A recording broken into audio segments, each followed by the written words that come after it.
बाबा ने तो बोला है तुम्हारा पूरा का पूरा परिवार ज्ञान में चलेगा। क्यों? इसलिए चलेगा कि जो परिवार के आपके भांति हैं जानते हैं कि कोई और ज्ञान ले लिया इसने, है? फिर भी आपको घर से बाहर तो नहीं निकाल दिया? नहीं निकाला। इतनी घृणा तो नहीं करते हैं कि आपको घर से बाहर निकाल दें? कौरव तो नहीं है, हैं? कौरव तो नहीं बने ना। आपको प्यार तो करते हैं, करते हैं ना। आप जो घर में सुनाते हैं तो कान बंद तो नहीं कर लेते, मुसलमान तो नहीं बन जाते। अल्लाह अकबर सुनते हैं ना, भले स्वीकार नहीं करते, अभी स्वीकार नहीं करते हैं।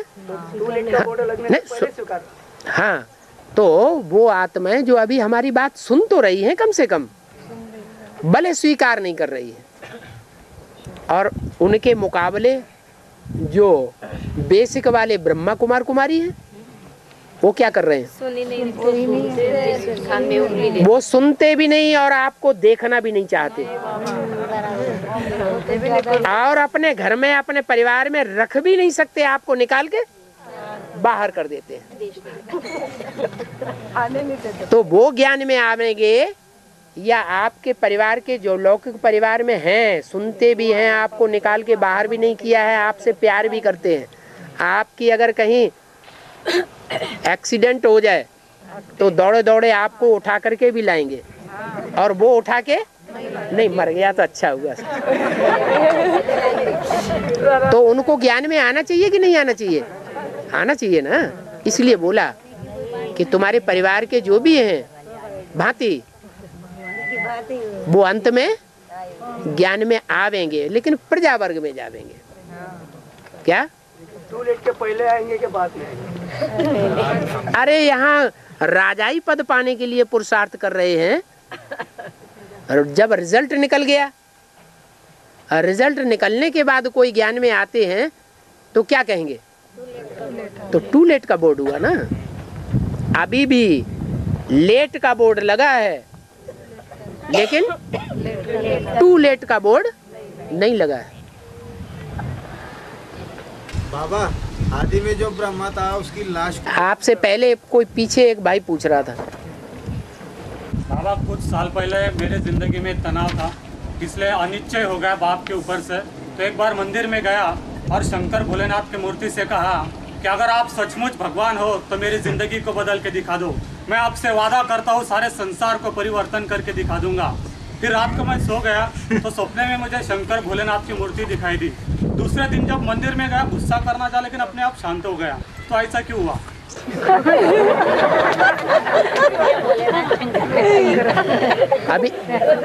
अभी बैठे हो ना?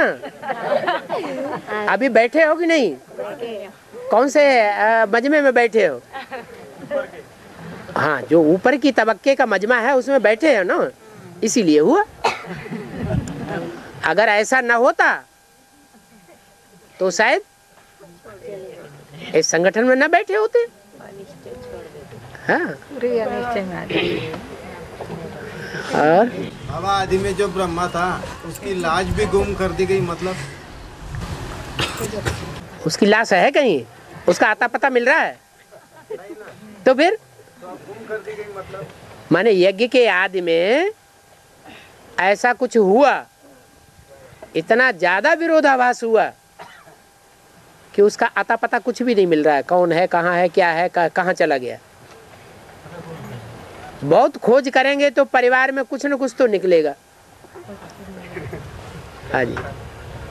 और ये दीदी दादियाँ जो पहले सन 76 से पहले, एडवांस ज्ञान निकलने से पहले पीयू की बहुत बातें सुनाती थी।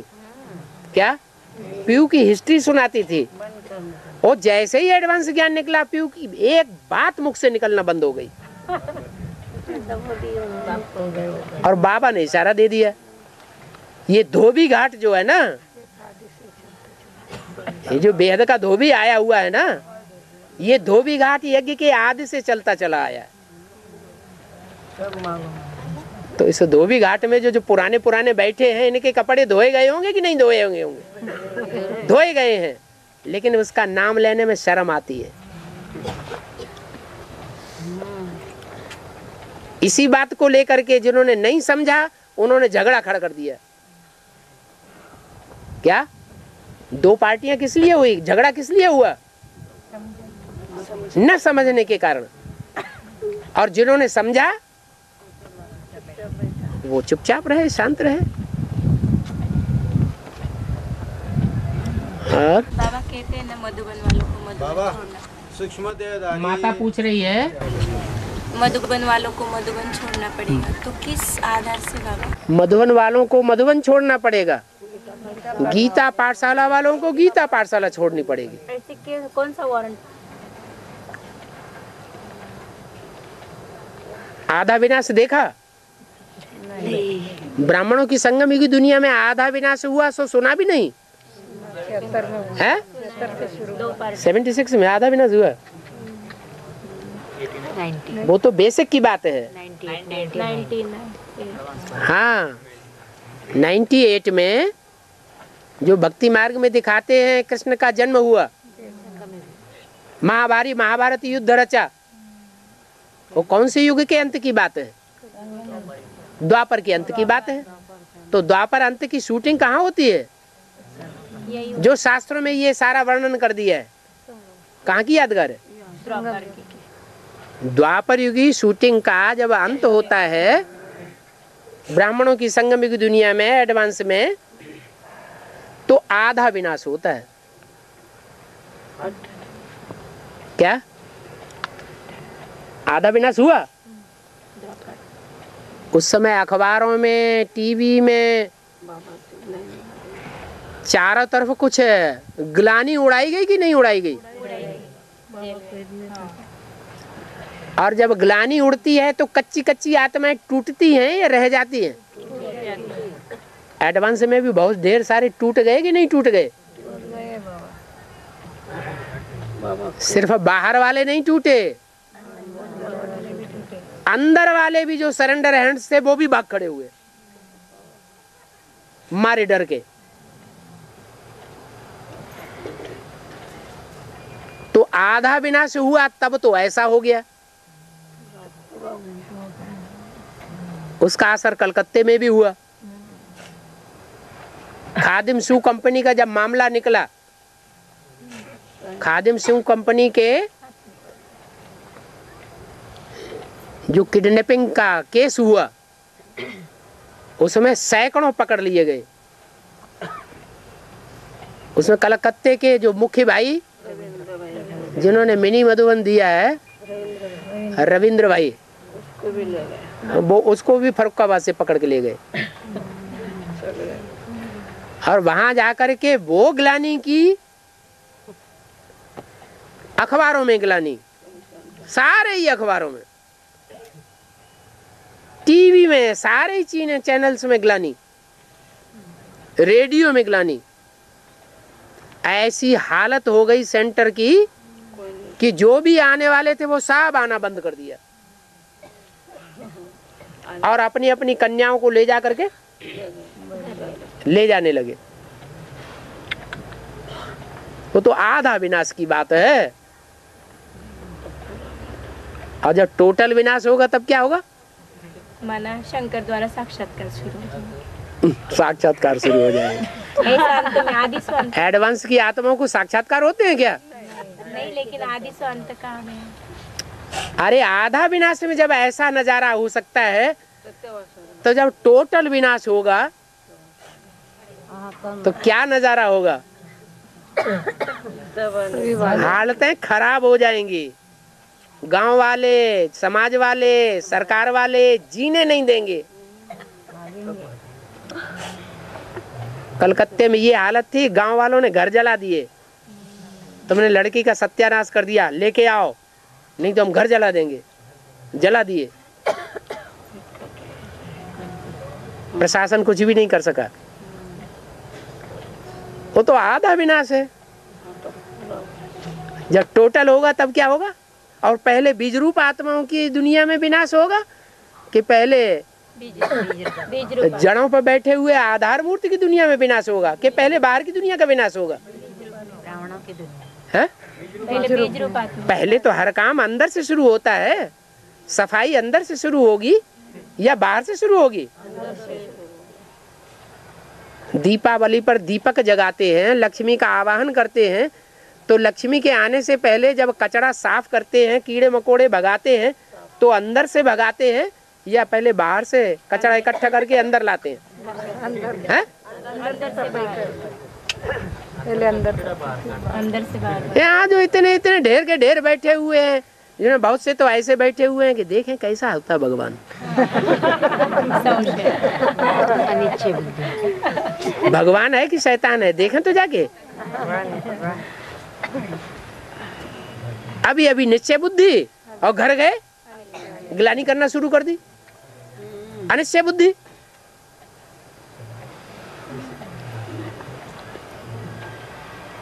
तो ये सब स्वर्ग में चले जाएंगे क्या? हाँ? इतने ढेर सारे जो एडवांस में निकल रहे हैं सारे ही स्वर्ग में चले जाएंगे कि छठे छटाए जाएंगे? मस्त स्वर्ग में तो छठे छटाए जाएंगे। फिर तो विनाश होना जरूरी है या नहीं है? गीता पाठशाला वालों को गीता पाठशालाएं छोड़नी पड़ेंगी क्या? क्योंकि बहुत सी गीता पाठशाला वाले ऐसे हैं जो पूरे डायरेक्शन फॉलो ही नहीं करते। गीता पाठशाला खोल के बैठ गए, गीता पाठशाला का हिसाब किताब कुछ भी ऊपर नहीं पहुंच रहा है।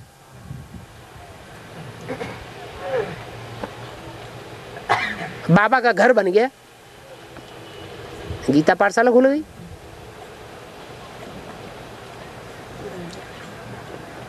और सूक्ष्म शरीर वाली आत्मा कोई में प्रवेश करती है और कार्य करती है। जब वो कार्य करती है तो उस कार्य का बेनिफिट किसको मिलता है? तो शरीरधारी को मिलता है। शरीर के द्वारा पाप पुण्य बनता है या बिना शरीर के पाप पुण्य बनता है? तो जिसका शरीर होगा उसका पाप पुण्य बनेगा। उस शरीरधारी ने पूर्व जन्म में ऐसी दुष्ट आत्मा के साथ काहे के लिए चिपकाव पैदा कर लिया। जानते भी हैं कि दुष्ट खून का है, लेकिन चेहरा मोहरा देख लिया, पसंद आ गया, बस चिपकना शुरू। तो हिसाब किताब बनेगा नहीं, वो छोड़ देगा। वो तो अपना हिसाब किताब पूरा करेगा।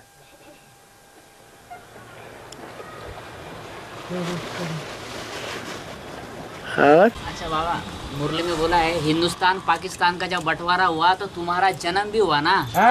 तो ये बात तुम्हारा किसके लिए लागू पड़ती है 47 की बात? हिंदुस्तान पाकिस्तान का जब बंटवारा हुआ तो जो दोनों माताएं थी वो वहां रह गई कराची में, या शरीर छोड़ के चली गई? छोड़ दिया। हाँ? रह गई। माताओं को ये बात लागू है? हाँ जी, दोनों माताओं। तुम्हारा कहने वाला बाप है और तुम्हारा बच्चों के लिए बोला है या किसी और के लिए बोला है? बच्चों के लिए बोला। स्थूल शरीर का जन्म लिया है या बेहद की बात है इसमें? अरे बेहद का कैसा जन्म होता है? बेहद का बाप तो बेहद की बात करेगा ना। अच्छा, तो बेहद का जन्म कैसा होता है? माना ज्ञान में आना। ज्ञान में आना, ये बेहद का जन्म हो गया। नहीं तो शिव बाबा ने हाथी की इसलिए बोला है राम ने काय की सेना ली? बंदरों की। हर बात में बेहद उठाना।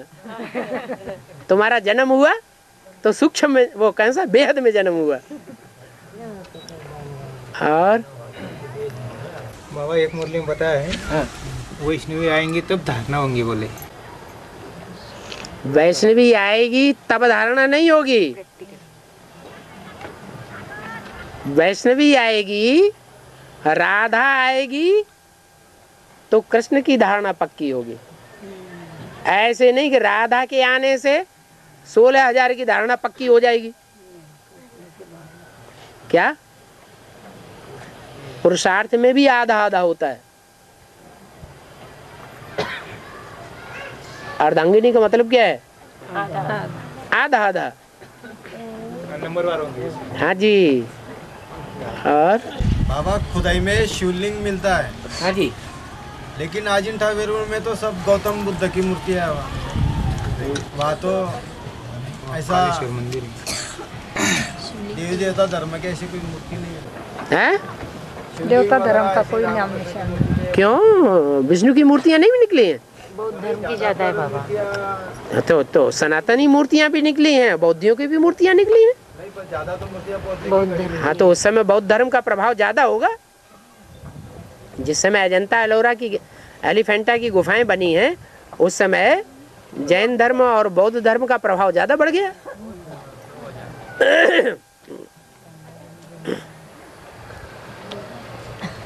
वेरूल में तो शिवालय करके एक स्पेशल लेनी बनाई है उन्होंने। है? वेरूल में महाराष्ट्र में शिवालय की स्पेशल लिली बनाई घृष्णेश्वर। एलोरा में स्पेशल शिवालय की मंदिर हाँ लेनी बनाई है हाँ जी हाँ जी शिवालय का।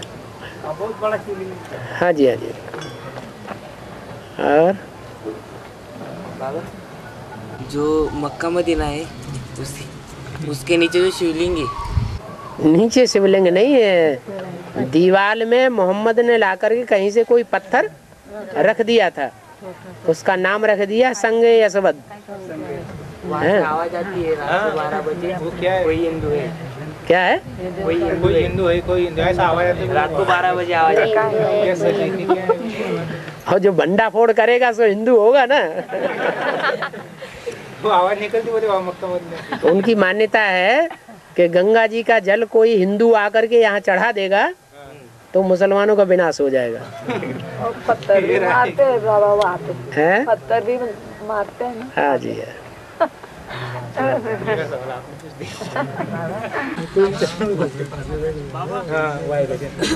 हाँ जी हाँ जी। गंगा का काटे घर था, एक मकान गंगा के कंठे घर था। हाँ। एक लिए गिर गई, एक ऊपर चले गई ना, अकेले रही नहीं। क्या बोल रहे? म्हणजे ते गंगा हरिद्वार लगे। गंगा था, गंगा का किनारे एक आप बोल दीजिए अपनी भाषा में, मराठी में। गंगा के किनारे एक माता थी ना, वो ऊपर गई, सब लोग पड़ गए। हाँ बाबा जी सांगितलं ना, हाँ तो मग वो देवी देवता बनती का बाबा ने मुरली में बोला है बोले अभी कि गंगा के किनारे एक माता थी वो गिर गई। गंगा की किनारे एक माता थी, मुरली में बोला है? नहीं हाँ। बताया नहीं ना। सब लोग गिर गए बोले, हाँ ढेर के ढेर सब लोग चले गए। वो जन्म लेगी क्या फिर? ऐसा बोल रहे। तो ये खाली माता रही, वो माता ने सब जमा हो गया बोले। कहीं मुरली में कुछ सुना ऐसा? नहीं सुना।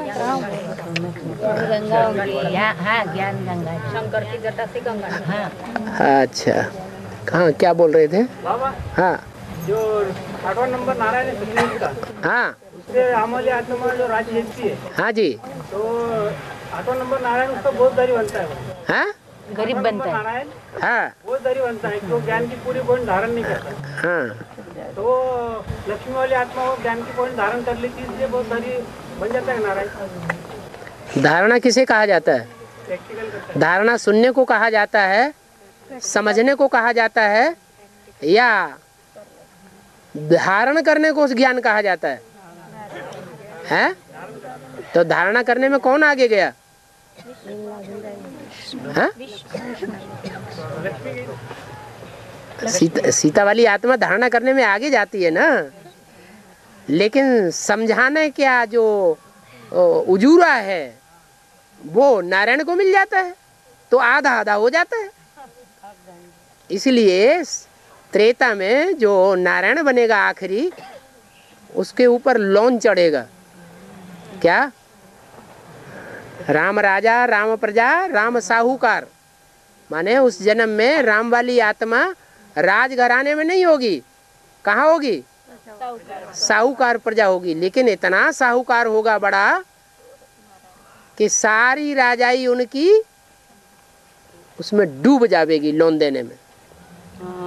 लोन चुकतू करो, हमारे पास है ही नहीं, तो राजाई हमें दे दो, बाबा तो राजाई चली जाती है। शास्त्रों में लिखा है दक्ष प्रजापिता ने यज्ञ रचा और राक्षस लोग होने नहीं देते। राक्षस कौन है फिर?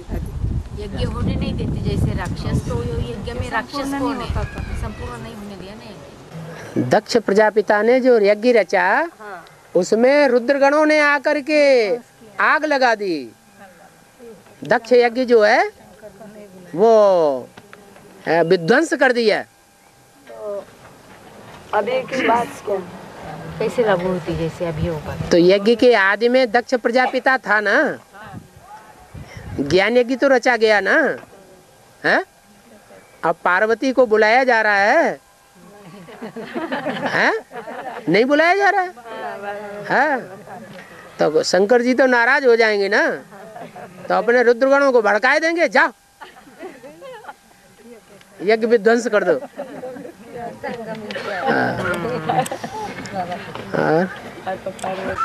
के अंत में जो खंडित राजाई दिखाई है, त्रेता के अंत में, त्रेता के अंत में सीढ़ी के चित्र में, त्रेता के अंत में 3 जो विद्या दिखाई है, वो वर्षा से मिलती है, वो छीन के लेते हैं।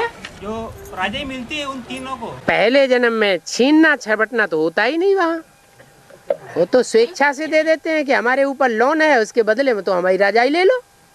वो राजाई की डायनेस्टी चलती रहती है। आखिरी जन्म में जो राजाएं बनते हैं उनको खंडित राजाई मिलती है भारत की। क्या पूरी अखंड भारत की राजाई नहीं मिलती है? क्यों? क्योंकि उन्होंने ब्राह्मणों की संगम की दुनिया में जब एडवांस का फाउंडेशन पड़ा था तो भी उन्होंने खंडन मंडन कर दिया था। क्या? हे भगवान के बने बनाए घर तू बिरजा, तो गिरजा घर बन गया। इसलिए उनको खंडित राजाई मिलती है। नहीं तो 8 नारायण है सतयुग के, जो नारायण बनते हैं वही राम सीता बनते हैं। जो सतयुग में 8 नारायण बने वो त्रेता में जाके 8 राम सीता बन गए। बाकी कोई चाहिए कि नहीं? तो वो ही आत्माएं आती हैं जो एडवांस में ध्वंस करने के निमित्त बनती है। बाबा ये जो 12 ज्योतिर्लिंग गायन है, 12 ज्योतिर्लिंग के बारे में जो गायन है शास्त्रों में, तो बाबा 12 आत्माओं के थ्रू ज्ञान बताता है। 12 आत्माओं का ज्ञान नहीं बताता है।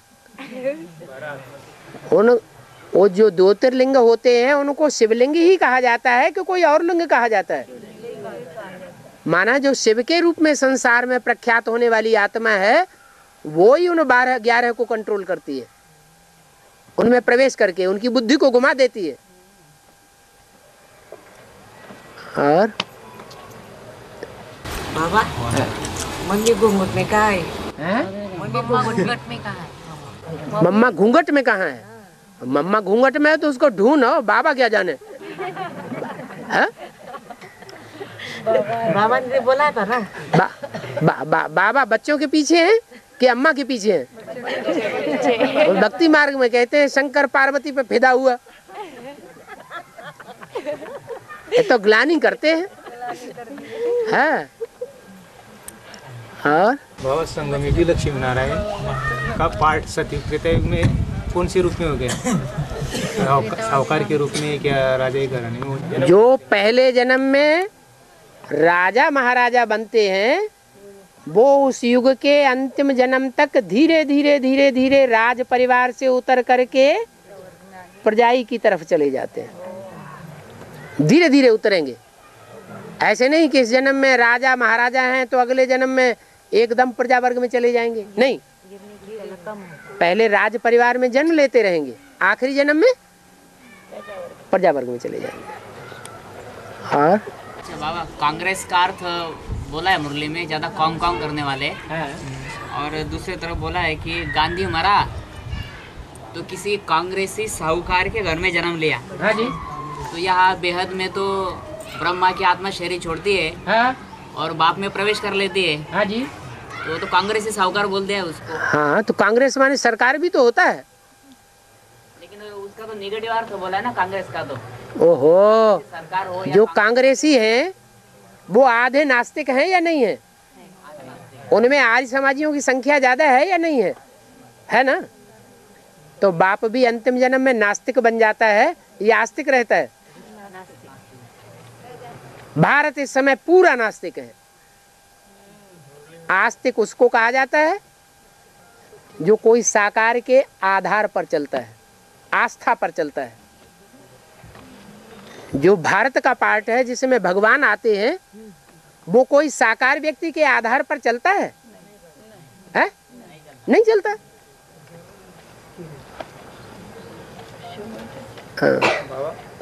ये जो पृथ्वी, आप, तेज, वायु, आकाश, स्पेशल तत्व आत्माएं होती है क्या?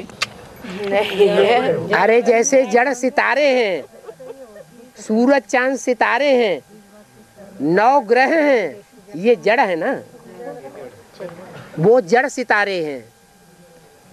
और उनके मानिंद धरती के चैतन्य सितारे हैं, आत्माएं। ऐसे ही यहाँ भी है। हाँ। बाबा कहा गया वैष्णवी आएगी तो फिर सब कुछ माना सतयुग आ जाएगा सबके लिए। नंबर वन हाँ? नंबर माना अभी आएगी तो फिर उसके बाद जब कभी भी आएगी वैष्णवी तो किसके लिए आएगी? सन 76 में बाप आया, क्या सब ब्रह्मा कुमार कुमारियों के लिए आ गया है? कोई मुट्ठी भर ने पहचाना, उनके लिए आ गया। ऐसे ही जो राधा चंद्रवंशियों में मुखिया है, उसको पहले चंद्रवंशी आत्माएं पहचानेंगी या दूसरे पहचानेंगे? वो पहले पहचानेंगे, वहां आ जाएगी, संगठन तैयार करेगी, मधुमक्खियों का छत्ता बनाएगी। है? है?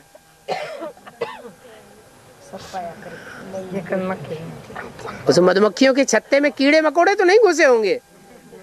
है? बिच्छू टिंडन तो नहीं होंगे? है? नहीं होंगे ना? हाँ, ये रुद्रमाला के मणके क्या है? बिच्छू टिंडन है। इसलिए बोला विनाश और स्थापना साथ साथ होगी या अलग अलग होगी? साथ ही साथ स्थापना और साथ ही साथ विनाश। स्थापना के नजारे और विनाश के नगारे। एक तरफ शांतिधाम का गेट खुलेगा और दूसरी तरफ सुखधाम का गेट खुलेगा। तो जब विनाश होगा तो आधे पापात्मा और आधे पुण्यात्मा बचेंगे। हाँ?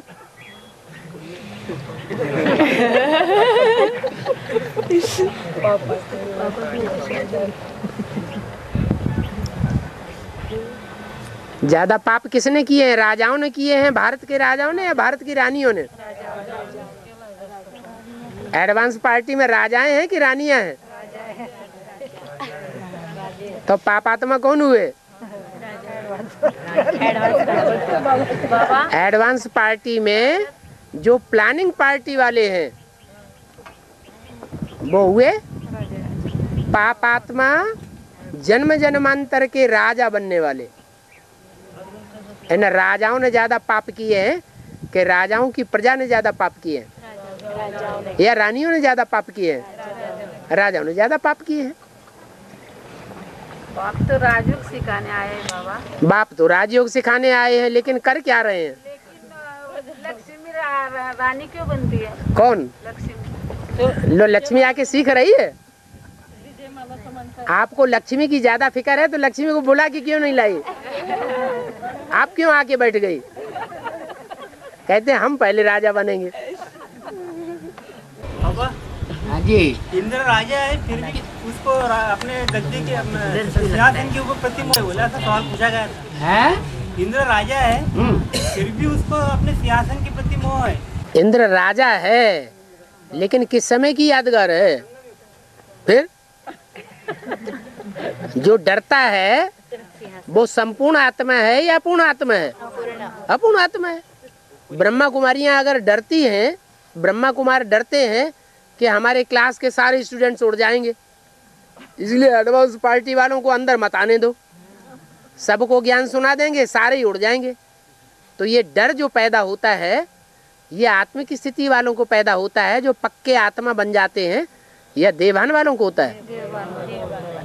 और प्रजापिता जो दाढ़ी मूछ वाला, बकरे की दाढ़ी वाला दिखाया गया है शास्त्रों में, वो देह अभिमानी है या आत्मा अभिमानी है? देह अभिमानी है, तो बकरे की दाढ़ी दिखाई गई है।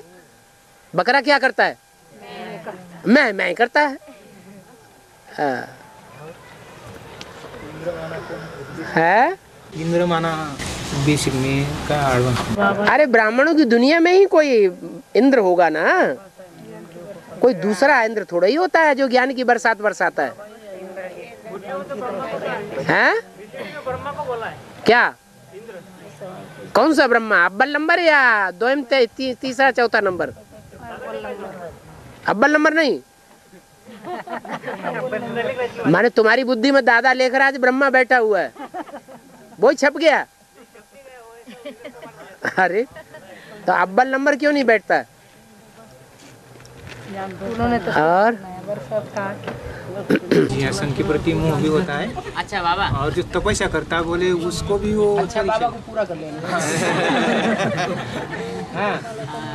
मुरली में बोला है 4.5 लाख आत्माएं एक फरलांग अंतर में दायरे में रहेंगी।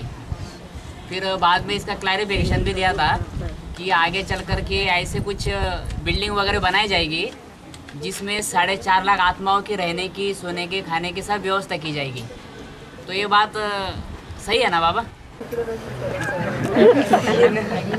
वो आत्मा की बात है या देहधारी की बात है? शरीर में होंगे ना वो आत्माएं। तो देखो, दिल में जगह होती है तो ढेर सारों के लिए थोड़ा स्थान भी काम कर जाता है, और दिल में जगह नहीं होती है तो महल हो फिर भी पूर्ति नहीं पड़ती है। फरलांग का जो संगठन जमा होगा आत्माओं का, 4.5 लाख आत्माओं का, तो माउंट आबू में बनेगा या यमुना के कंटे दिल्ली पे बनेगा? माउंट आबू में और दिल्ली में फर्क क्या होगा?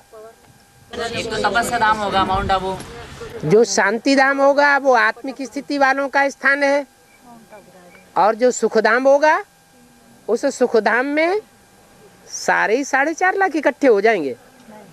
एक एक करके ट्रांसफर होता जाएगा उनका। अच्छा, तो एक एक करके जब ट्रांसफर होंगे तो वो आत्मिक स्थिति वाले होंगे या देवान वाले होंगे? मधुमक्खियों की स्थिति वाले होंगे या देह अभिमानियों की स्थिति वाले होंगे? और साकार में होंगे। अभी मिसाल बताया ना कि दिल में जगह होती है, दिल बड़ा होता है तो मकान छोटा भी बड़ा हो जाता है। 4.5 लाख का जो संगठन जमा होगा तो 4.5 लाख पहले शांति धाम में इकट्ठे हो जाएंगे या सुखधाम में इकट्ठे हो जाएंगे? हाँ, सुखधाम में तुरंत नहीं चले जाएंगे। सतयुग में भी जो 9 लाख आबादी होगी पहले जन्म में, वो इकट्ठे आ जाएंगे या धीरे धीरे 150 वर्ष में आते रहेंगे? धीरे धीरे आते रहेंगे। हाँ बाबा, कृष्ण का पाँव ऐसा टेढ़ा दिखा दे। कृष्ण का पाँव टेढ़ा दिखाते हैं। हाँ, कहाँ की यादगार? संगम में की है, पर ऐसे कुछ तो संगम युग में टेढ़ी चाल होगी जो कोई को समझ में नहीं आती है। नहीं, वो किसका? संगम युगी कृष्ण की चाल अड़भंगी होगी या सीधी सीधी चाल होगी? अड़भंगी चाल होती है। हाँ हाँ, मुरली बढ़िया है। पाँव को जब मोर देखता है तो रोता है क्या, और पूंछ को देखता है तो खुश होता है। हाँ, कृष्ण के पाँव से चला जाता है ना, पाँव से चाल दिखाई जाती है, तो चाल है अड़भंगी, इसलिए कृष्ण के टेढ़े पाँव दिखाए।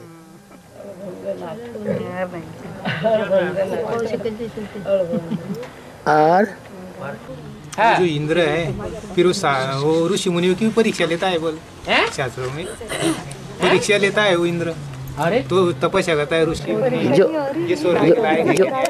जो इंद्र है देवताओं का राजा है, तो देवता ऐसे ही सहज बंदा नहीं देगा। अरे कोई क्लास में भी, जो कोई क्लास होता है, स्कूल होता है, क्लास में एडमिशन दिया जाता है तो परीक्षा करके दिया जाता है कि ऐसे ही ले लिया जाता है? तो परीक्षा नहीं लेना चाहिए।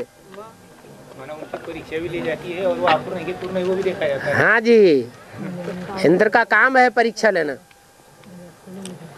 अंदर से डर रहता बोले ये बात कैसी फिर? अंदर से उसको डर रहता है ये हमारे सिंहासन नहीं। और क्या, जब संपूर्ण नहीं है, पुरुषार्थी है तो डर रहेगा, और संपूर्ण पुरुषार्थी हो गया तो डर नहीं रहेगा। हाँ। और